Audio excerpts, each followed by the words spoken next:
Welcome back, CI families. We're reunited. And it feels so good. Welcome to week 4 of the CI family reunion. I'm Nick. And I'm Faith. We're your hosts.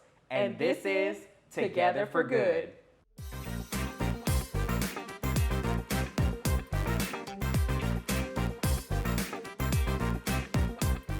In our last Family Talk episode, we shared strategies with you for how you can adapt your communication style to fit your child's developmental stage.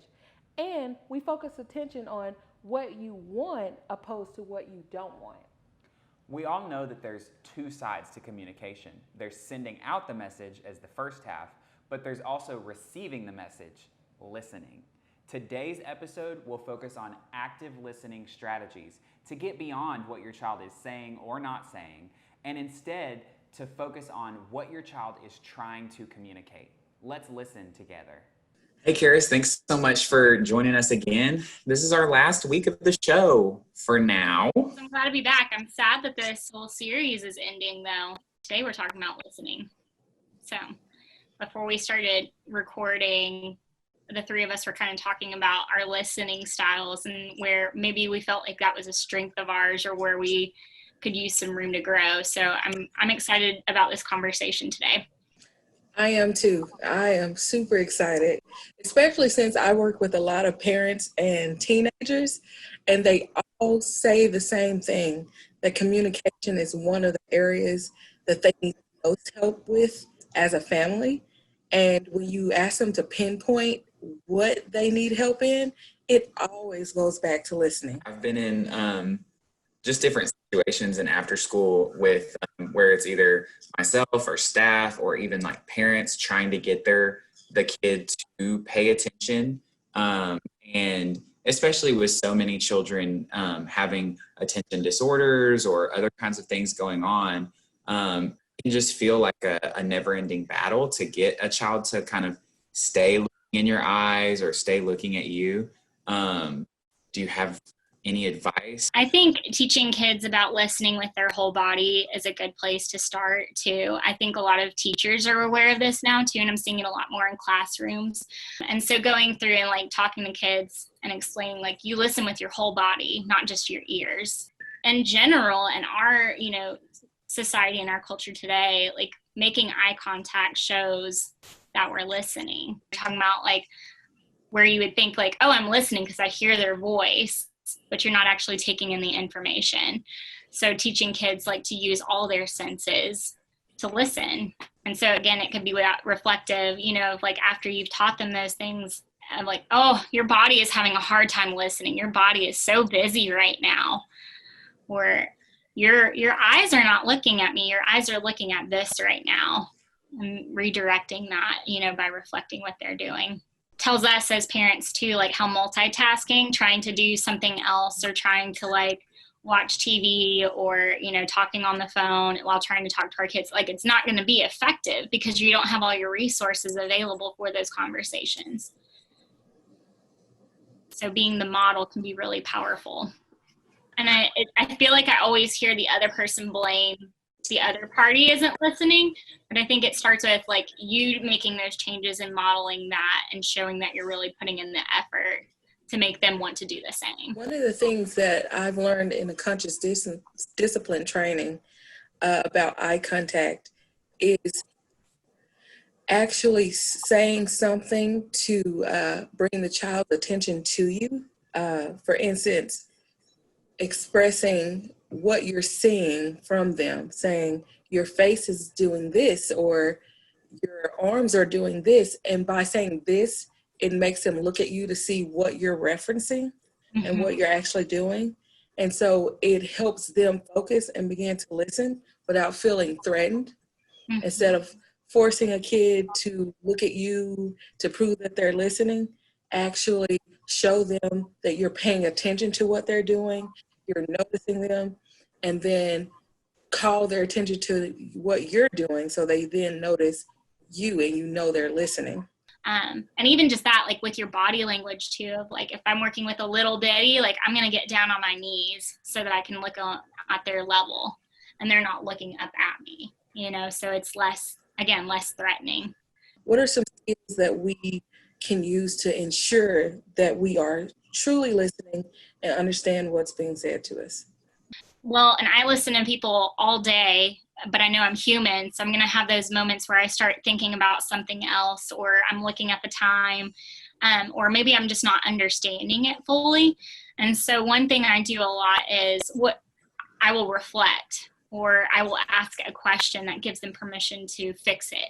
So I'll say something like, what I heard you say, Faith, is help knowing how to clarify.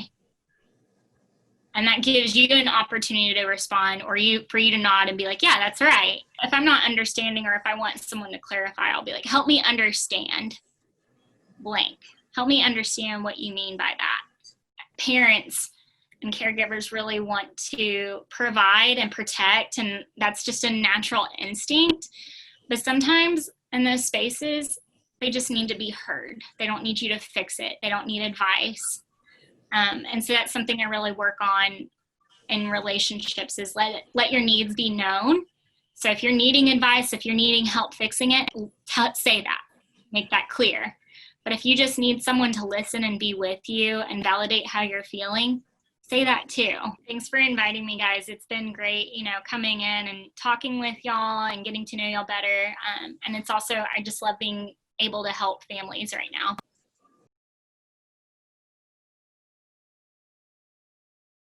This week, following our theme of family conversation and talk, we're going to talk about how we can use open-ended questions to really get connected with our families and to encourage critical thinking. Now, we've had many parents tell us that getting their kids talking is like pulling teeth. It can be so difficult to get your teens and your children to say more than 2 words at a time. Listen to this next clip. Does this sound familiar? Hey, Christian. Hi. How was your day? Good. Did you have fun today? Yep. How was your day today, sweetie? It was okay, I guess. Did you have fun today? I had a normal time. Let's revisit those questions. Those were all what's called closed-ended questions. They have a right or wrong answer or a yes or no answer. And they focus the person who's listening on producing factual information for you. Did you do this or did you not? Is it this way or is it not? Instead, we want to ask our kids and our teens open-ended questions to get conversations started. So for example, you might ask the question, did you have fun at school today? That's closed-ended because they can just say yes or no. And some kids might give you more, but usually that's all they're going to give you. Instead, you could try, what was your favorite moment at school today? Or what do you like best about this thing? So that gets them thinking about their experience, and it makes them want to tell a story rather than just tell you what you want to know. Tell me something that really makes you laugh. You, Daddy, Baloo, my friends, and my puppy Chase. Tell me about your puppy. He's 4 months and a half. He'll turn 5 months. He's a Great Dane, in Mozambique known as Cavalo.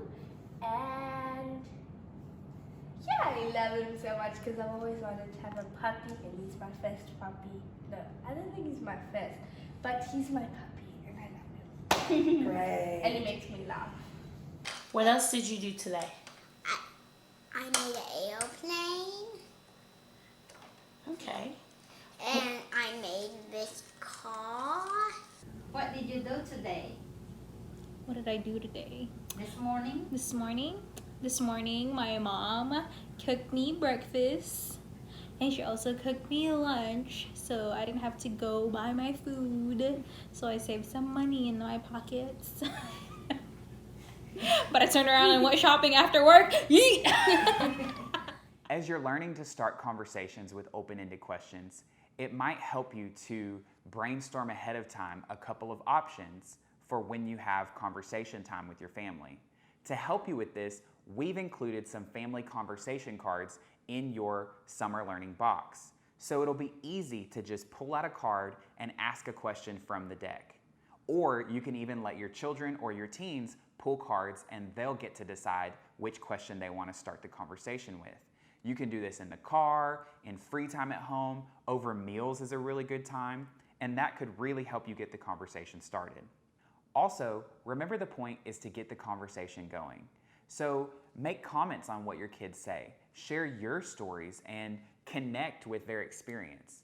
For example, you can ask why they decided to do or say what they did. You can ask them how something made them feel when they tell you about an event, or even ask them about the future. Ask them, what would you do if this happened again? Or how would you handle that next time? And the goal of this is to connect as a family. So make sure that once your kids get talking, that you get talking too.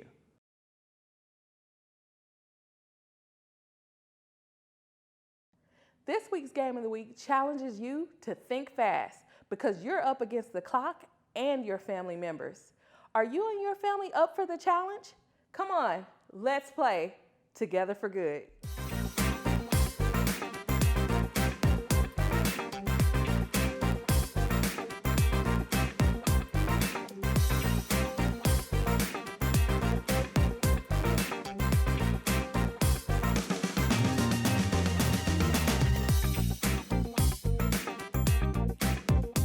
You've got 3 different games, 20 cups, and a fighting spirit.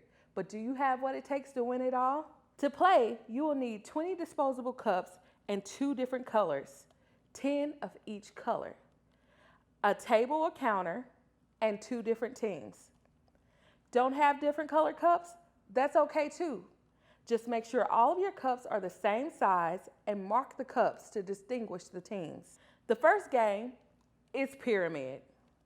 The goal of this game is to have every team member stack cups in a pyramid and then unstack the cups. Give each team a stack of 10 cups. Tell teams that each player must take turns to place the cups into a pyramid shape, then take the cups down and stack them again. The pyramid should have 4 cups at the base, 3 on top of that, 2 on top of that, and finally 1 at the top. Once a player has built and taken down the pyramid of cups, the next player does the same. Repeat this until all players have done so.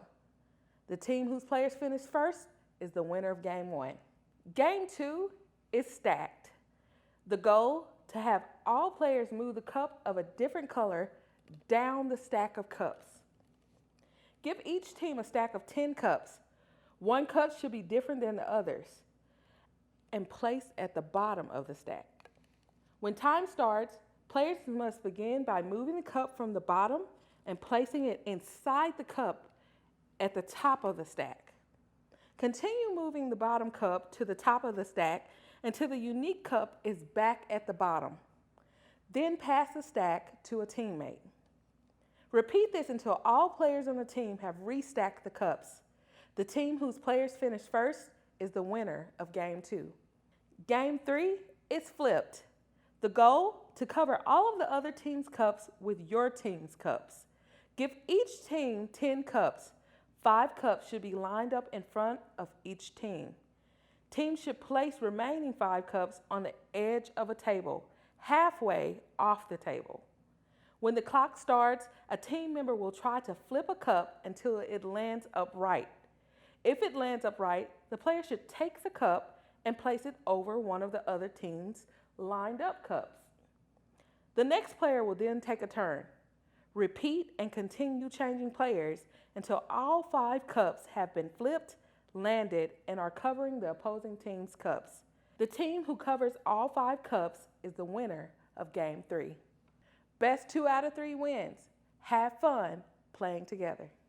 You know, I always thought I was such a great listener, but one thing I've learned from this week is the fact that I have a lot of faults in my listening skills. So I'm going to take what I've learned from our discussion with Karis, as well as some of the strategies you shared about comprehension, and apply it to my own life so I can get a little better. Yeah, a lot of the stuff we talked about this week, it wasn't necessarily that new to me, but it was stuff that reminded me how much work I have to do. So just because I know it doesn't mean that I'm doing it, Right. which I'm sure you're familiar with, having me talk over you all the time at work. But we still want to hear from you guys. So make sure that you fill out our feedback survey in the description box.